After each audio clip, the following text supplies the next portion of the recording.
ରାଣୀ ପଣ୍ଡା ଦୟା କରିଛି ବୋଲି ତୁ ବାହା ହଉଛୁ, ନହେଲେ ରାଣୀ ପଣ୍ଡାର ଦମ ଅଛି ତୁ ବେଦି ପାଖକୁ ଯାଇପାରିବୁନୁ। ମନେ ରଖ, ଦିନ ଆସିବ ସେଇ ଝିଅ ତାର କାଳ ହବ। ଏଇଟା ମୋ ଲୁହ ମୋ ନିଶ୍ୱାସ, କେହି କାହାକୁ କନ୍ଦେଇକିରି ଖୁସିରେ ରହିନି।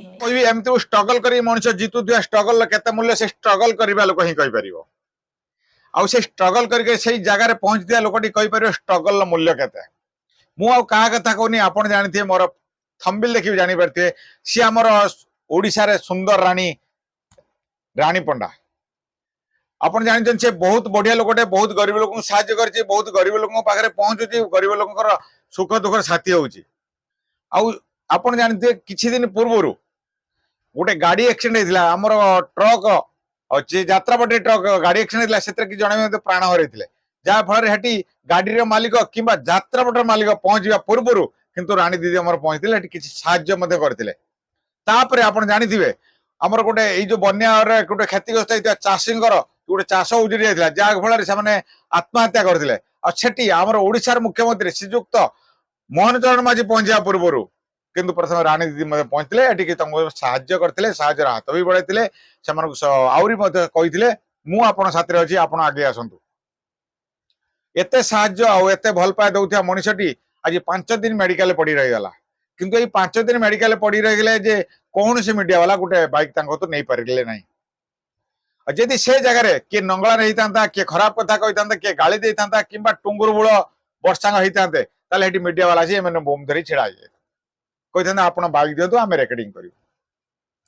ଏତେ ସୁନ୍ଦର ଏତେ ଭଲ ମଣିଷ, ଯାହାକି ଲୋକଙ୍କ ପାଖରେ ଗରିବ ଲୋକଙ୍କ ପାଖରେ ପହଞ୍ଚୁଥିବା, ଗରିବଙ୍କୁ ସାଙ୍ଗ ବନଉଥିବା ଏ ମଣିଷଟି ଆଜି 5 ଦିନ ମେଡିକାଲରେ ପଡି ରହିଲା, କିନ୍ତୁ ମିଡିଆ ବାଲା ଭାଇମାନେ କେହି ଆସିପାରିଲେନି।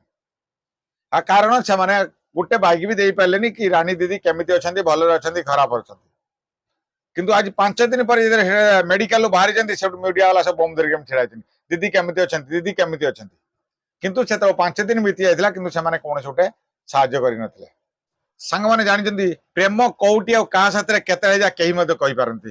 ସେମିତି ଆମ ରାଣୀ ଦିଦି ଜୀବନରେ କେହି ଜଣେ ଭଲ ପାଇ ଆସିଥିଲେ, ଯେ ସେ ଆପଣ ବହୁତ ଭଲ ପାଇଥିଲେ, ସେ ମଧ୍ୟ ତାଙ୍କୁ ବହୁତ ଭଲ ପାଉଥିଲେ। ଏମିତି କଥାରେ ଯାହା ଭାଗ୍ୟରେ ନାହିଁ ସେ କେବେ ହବ ନାହିଁ।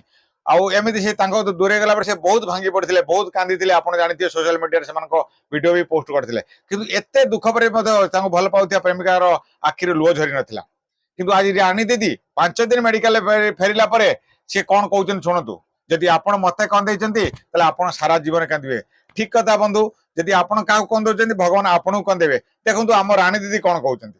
ଗୋଇଠା ମାରିକି ଯାଇଛି, ଆଉ କୌଣସି କଥା କହିବ ଚ୍ୟାଲେଞ୍ଜ ଦେଇକି ବିବାହ କାର୍ଯ୍ୟ କରୁଛି। ରାଣୀ ପଣ୍ଡା ମତେ କହିଥିଲେ ଗୋଟେ ବାହାଘର କରିଦବନି, ମୁଁ ବାହା ହେଇକି ଅଲ୍ପ ଦେଖେଇବି। ଆରେ ସିଏ ଗୋଟାଏ କଥା ଜାଣି ରଖିବା ଉଚିତ, ରାଣୀ ପଣ୍ଡା ଦୟା କରିଛି ବୋଲି ତୁ ବାହା ହଉଛୁ, ନହେଲେ ରାଣୀ ପଣ୍ଡାର ଦମ ଅଛି ତୁ ବେଦି ପାଖକୁ ଯାଇପାରିବୁନୁ। ମନେ ରଖ, 2ଟା ଗୁଳି ତୋ ଛାତିରେ, 2ଟା ଗୁଳି ତୋ ମାଇକିନା ଛାତିରେ ବାଜିବ, ଏତିକି ମନେ ରଖିଥା। ଆଉ ସିଏ ଯୋଉ ବାଷ୍ଟାର୍ଡ ଲେଡି ପଛରେ ଗୋଳେଇକି ରାଣୀ ପଣ୍ଡାକୁ ଆଜି ବର୍ବାଦ କରିଛି, ଦିନ ଆସିବ ସେଇ ଝିଅ ତାର କାଳ ହବ। ଏଇଟା ମୋ ଲୁହ ମୋ ନିଶ୍ୱାସ, କେହି କାହାକୁ କନ୍ଦେଇକିରି ଖୁସିରେ ରହିନି।